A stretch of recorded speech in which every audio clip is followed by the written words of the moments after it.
Good morning, children. Next topic is privacy. So, what is privacy? New advanced information technologies have enabled governmental agencies to make public documents more accessible and cheaper to store. Through various e-government initiatives, many agencies are now moving their public records access to an online format. Further, since the documents are public records, anyway, there should be no privacy concerns with posting them online. So, making information ubiquitous, available, even that which is by purpose and design public information can eventually have previously unforeseen implications. Nowadays, whenever we need any informations, government related informations, it is now available online. So all the details of each citizen is stored in computer and is now available to everyone through e-government websites. So it doesn't give any privacy to the data which is stored because it can be accessed by any person. So the data which is accessible to all the person doesn't have any privacy. So anyone can access our details. So anyone can download our birth certificate or marriage certificate because it is available through any of the e-government websites. So what is confidentiality of information? So we advance a perspective on privacy that focuses on the rights of individual tempered with the practical limits of functioning with the society. This tension has always existed, whether our data is secure or not. To participate in a society, individuals have to come in contact with one another as they go about their daily lives, and individuals will have to reveal some facts about themselves in order to engage others within the society. So, we need to positively identify ourselves in order to accomplish many daily transactions. As such, we do not take an absolute position with respect to the definition of information privacy, which would ascribe privilege to one's right to be left alone.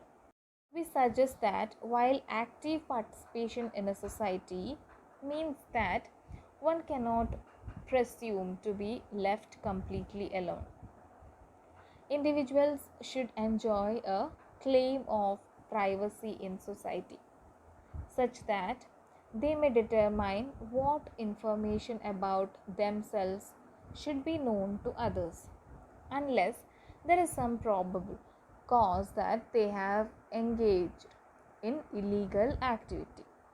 So, this claim of privacy should also apply to social groups and other associations. So, we individuals can decide what all things can be made public and what all things should be made private, or what all things should be shared within a certain group of people. So, freedom to select one's association is a basic tenet of the Constitution, and we believe that this right should extend to one's personal information.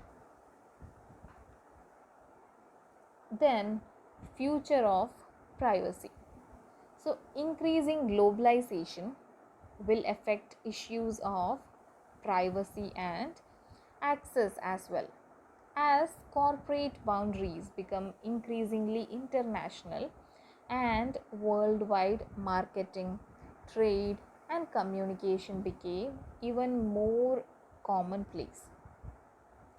Opposing views on access to personal information and its transfer across national boundaries will become of critical importance.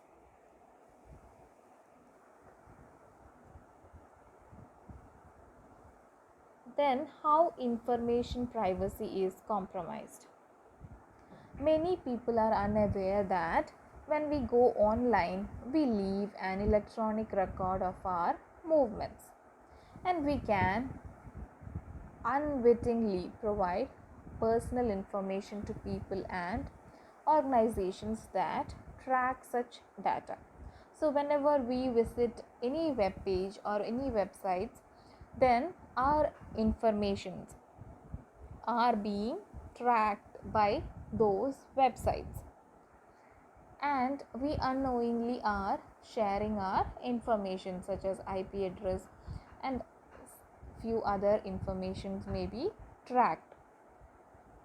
So, information about online surfing habits, preferences, and purchases is a valuable commodity for companies that conduct business on the internet. So, websites like Amazon, Flipkart, they are online shopping sites.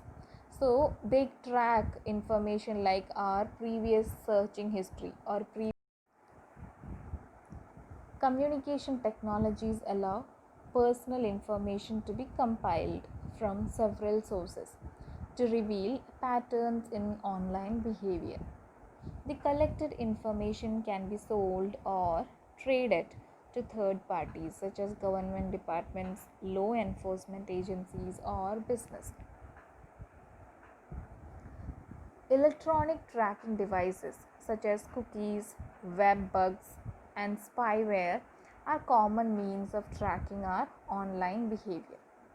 These devices collect information such as IP address, websites visited, purchases made, and emails sent. So, these all details will be tracked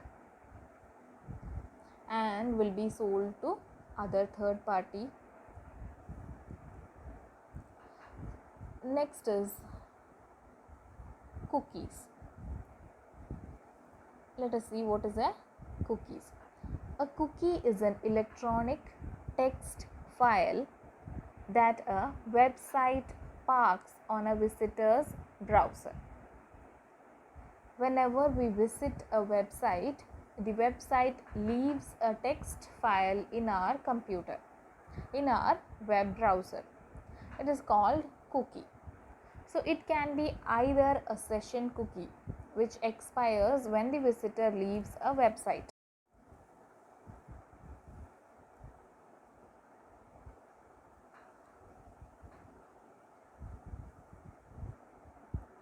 or a persistent cookie, which serves as a record of a user's trip to a particular website and allows for easier recognition on subsequent visits. When a visitor returns to a website that has previously given the computer a cookie, special text in the cookie program communicates with the website in order to present the visitor with the customized information. The use of cookies can make navigating the web a smooth experience, but it is also a way for business and other organizations to track the movements of web browser users to build up personal profiles of their behavior, habits, and buying patterns.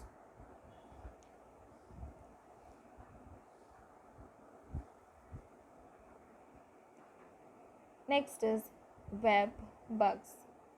So, web bugs are small, transparent graphics that are placed in web pages or email messages, generally used to measure the number of hits on a site or to record which sections are most often accessed. Web bugs collect detailed information about online purchases and surfing habits. They can be combined with cookies to record the type of sites visited, search terms used, and any purchases made.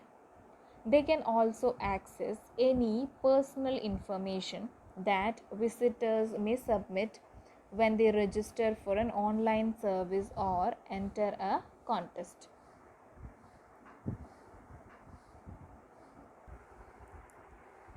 Thank you, children. Today's class is over.